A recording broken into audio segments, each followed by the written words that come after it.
Alright, we here with, Little Nut. This man right here, and he been through it all, the struggles, that whole street life, and he could tell you better than I could, cause you always hear me talking about the struggle and back in the day. He could tell you better. He could tell you better than I can. You get what I'm saying? So I'm gonna shed some light. I'm gonna let him shed some light.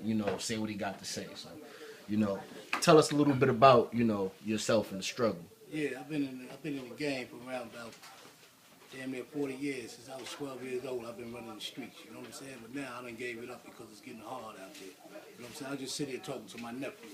He was asking me about did I ever get tired and say, you know, what was happening with me when I was getting caught up in the prison system. I was telling him, you know what I'm saying? If you're in them streets, that if you don't know, sooner or later the odds are going to get against you. You're going to wind up going to prison, getting murdered, or losing your mind. One of the two, or the three. You know what I'm saying? I was explaining that there to him. You know? For me, right now, I'm trying to get my life together. You know?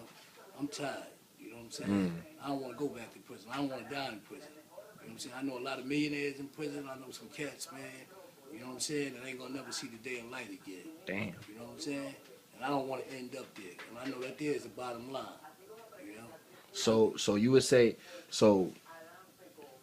if you had the chance right now, knowing everything you know right now, if you had the chance to go back and change it, would you change? Or would you regret anything? Or no, I wouldn't, because I'm the person I am today by going through what I went through.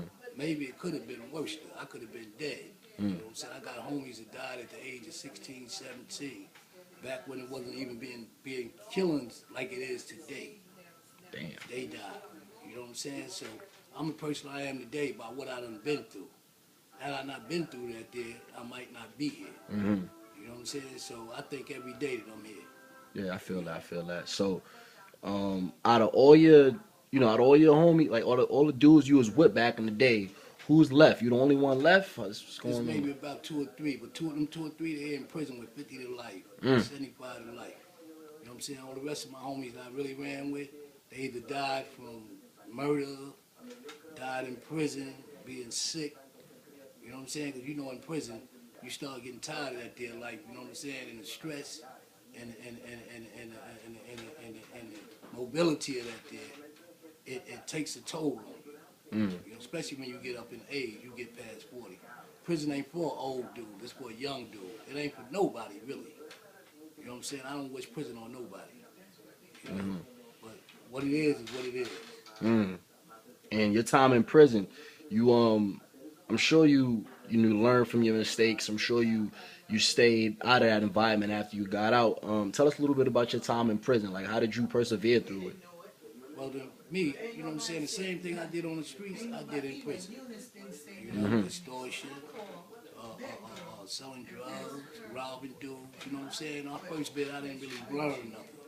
You know what I'm saying? I came in and I fell right in with what was going on. You know?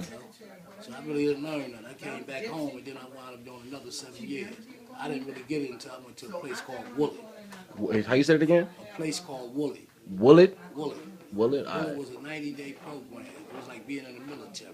All right. I know if anybody ever been upstate, they know about it. You know what I'm saying? And that there, a lot of things I learned from my mother and father, but that there just tightened it up a whole lot more when I went through there. I think if I went through there when I was around about 15, 14, my life might have been different. I might not have spent no time in prison. I feel that. I feel that. What's your message for for kids nowadays that's glorifying this jail life and this whole street thing? I like to tell them, man, it ain't no end, man. The end is not pretty, man. You know what I'm saying? I wouldn't care how many years you be out there. Sooner or later, it's gonna catch up with you. You know what I'm saying? Like I said, I know cats in jail, man, is millionaires. Done died in prison. You know what I'm saying? 70 years old, 75 years old. You know what I'm saying? Been on the street for like 30 years, but no, the law. The law didn't even mess with them until 30 years later. Damn. You know what I'm saying?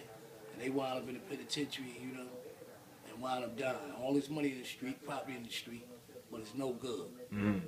Yeah, it's So a for the real kids, game. I like to tell the kids, man, try to find a better way. There is a better way. You know what I'm saying? There's choices in life. You know what I'm saying? Make the right choice. Yeah, I feel that. I feel that because it's a lot of it's a lot of younger dudes, like myself. Like you remember when I first joined the gang? I was 16. Ricky, he's out there, in the street. Like, but we kind of learned from that. I know I did. You know what I'm saying? Y'all my nephews, man. I don't want to see y'all suffer, man. You know what I'm saying? Because there's a lot of suffering in the game. You know what I'm saying? It look good. You know what I'm saying? They glamorize it on the videos and the raps and all like that, but it ain't all cracked up what it look like it's to be. Mm-hmm. You know? I feel like I thank you for a lot of them cats. They ain't even living like that. They living somebody else's story. Yeah. They telling somebody else's story that they might have known. They probably Biggie talking Smalls your even story. said that. Biggie Smalls said that he got a lot of his stuff from where he grew up at the Stuyvesant downtown. Yeah. You know, where all the pimps and the players was at back in the day. I respect Biggie for that because he let you know, like, it wasn't even my life. I couldn't leave. He said I couldn't even leave the stoop at a certain point. You know what I'm saying? But I thank you. I thank you for sharing. Sharing this with us. It's my uncle. I love my uncle. I love you too, man. Out. Peace. All right. Peace.